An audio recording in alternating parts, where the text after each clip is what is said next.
안녕하세요. 평촌 서울라우병원 견조관절 정형외과 전문의 김광일입니다.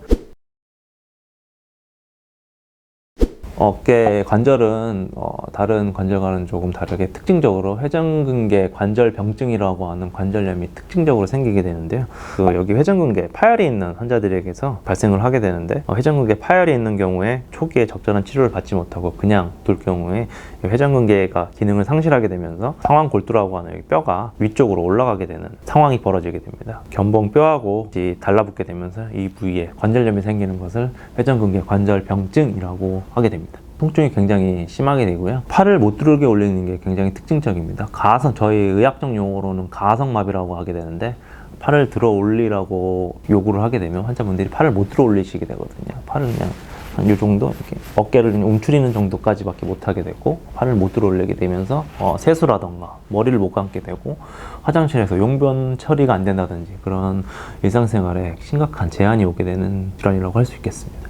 이게 서서히 골두가 올라가기 때문에 서서히 그 증상이 생기게 되는데요. 통증도 서서히 증가되면서 점점 일상생활에서 내가 할 수 있던 행동들을 못하게 되는 그런 증상들이 나타나게 됩니다. 처음에는 잘 모르시고 지내시다가 팔을 어느 순간부터 세수하는 게 불편하게 되고 머리를 못 감게 되면서 병원에 오시는 경우가 종종 있는 것 같습니다. 주로 회전근개 파열이 중년이나 한 60대 정도 있으시게 되면은 한 10년 정도 지나면은 발생이 된다고 보고가 되고 있거든요. 그래서 발생되는 나이는 한 60대 후반이나 70대, 요즘은 연세 많으신 분들은 80대 이렇게까지 발생되기 때문에 주로 노년층에서 발생이 된다고 볼 수 있겠습니다.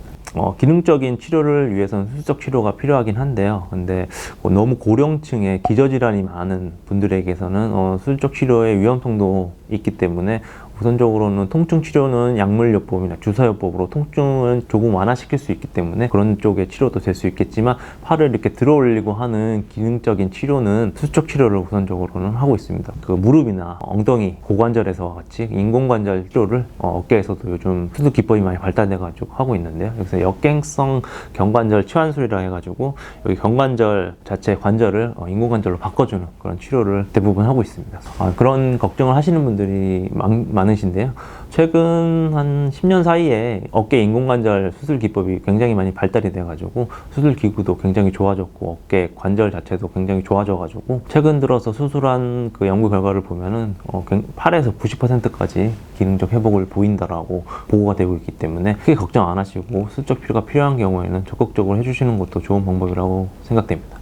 이 수술 자체가 대부분 70, 80대 환자분들이 하시는 수술이시고요. 수술 결과도 굉장히 좋기 때문에 기저질환에 대해서 우선적으로 살펴는 봐야겠지만, 기저질환을 살펴봐서 수술적 치료가 가능한 정도라고 생각이 되면 수술적 치료를 고려하시는 것이 좋다고 생각이 됩니다. 어깨 인공관절 수술도 보조기를 차게 되는데 한 2, 3주 정도 차게 되는데 2, 3주 정도 보조기를 잘 차시는 게 우선적으로 중요하고, 수술 이후에는 재활 치료가 중요합니다. 왜냐면은 보조기 차고 수술하고 나면 어깨 관절이 어깨 관절을 잘 못 움직이는 경우가 있기 때문에 재활 치료를 통해서 어깨 관절을 이전 운동 범위와 비슷하게 회복시켜 주는 것이 중요하기 때문에 재활 치료가 중요하다고 볼 수 있겠습니다. 나이 많으신 분들에서는 재활 치료 좀 하기가 좀 어려운 경우도 있는데, 저희가 말하는 것을 잘 따라오시면은 수술 이후에도 일상생활을 충분히 잘 하실 수 있을 거라고 생각이 됩니다. 어깨 관절염이 저희 영상학적 검사에서 보인다 그러면은 회전근개 쪽 문제가 좀 있는 건지 없는 건지 우선 좀 확인을 해보는 것이 중요하다고 생각이 되고요.